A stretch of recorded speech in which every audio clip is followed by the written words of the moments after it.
अस्सलाम वालेकुम, सुमी की किचन में आप सबका वेलकम है। और आज हम बनाने वाले हैं बहुत ही मज़ेदार आनियन पराठा।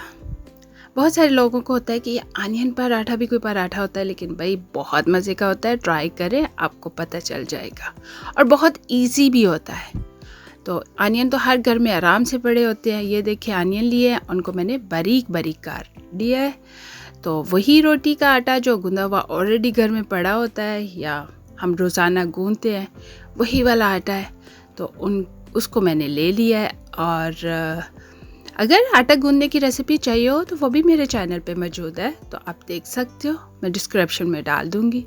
तो हमने टेबल टेनिस बॉल जितना जो है ना वो आटा लिया है, एक एक रोटी का। मतलब कि हमने ये दो जो बनानी है ना पेड़े, इसका मीनिंग है कि हमने इन दो पेड़ों से एक रोटी बनानी है। तो इसको हम हाथ की मदद से पहले गोल गोल करेंगे, फिर उंगलियों की मदद से उसके किनारे जो है ना वो थोड़े बारीक कर लेंगे हाथ से, ताकि थोड़ा चौड़ा चौड़ा हो जाए। ये देखिए इस तरह।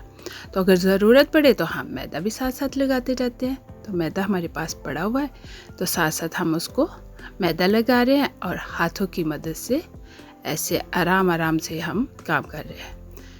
मैं स्पेशली इसलिए दिखा रही थी कि आपको पता चल जाए कि ये कैसे तैयार करना है, इसलिए इतना लंबा मैंने ये लिया है। तो फिर हमने रोटियों को लेना है बेल, दोनों रोटियों को बेलना है। क्योंकि टाइम इतना नहीं है, इसलिए एक ही बेल के हम दिखाएंगे। दूसरी जो है वो फिर साथ एक्स्ट्रा मैंने बेल के रख ली थी सारी रोटियां।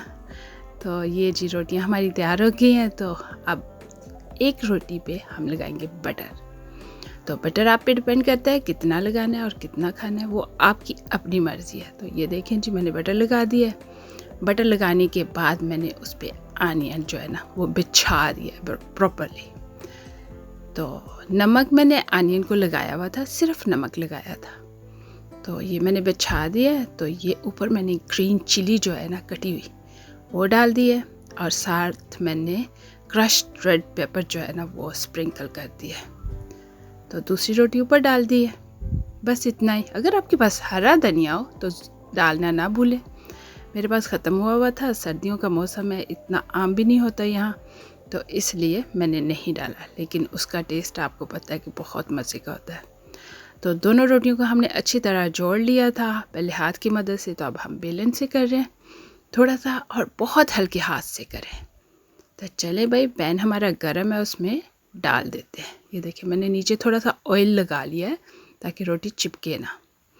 तो ये देखें हमने रोटी डाल दी है, और रोटी का ये हिस्सा जो है वो पक गया। तो हम मूव कर लेते हैं साइड।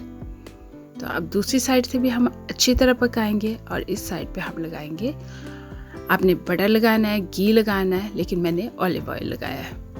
तो ये जी, क्योंकि मक्खन जो होता है ना वो बहुत धुआं छोड़ता है, इसलिए मैं ऊपर जो है ना वो कोशिश करती हूँ कि ऑयल ही लगाऊँ। तो ऑयल में ऑलिव ऑयल बेस्ट है, तो वो मैंने लगाया है।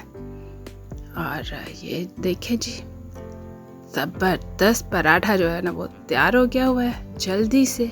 और ब्रेकफास्ट में तो इतना अच्छा लगता है कि बस जी दिल करता है खाते जाए। अब चले आप भी बनाएं और मुझे ज़रूर बताएं कि आपका पराठा कैसा बना। चैनल को लाइक, सब्सक्राइब और शेयर करना ना भूलिएगा। मिलेंगे बहुत मज़ेदार न्यू रेसिपी के साथ।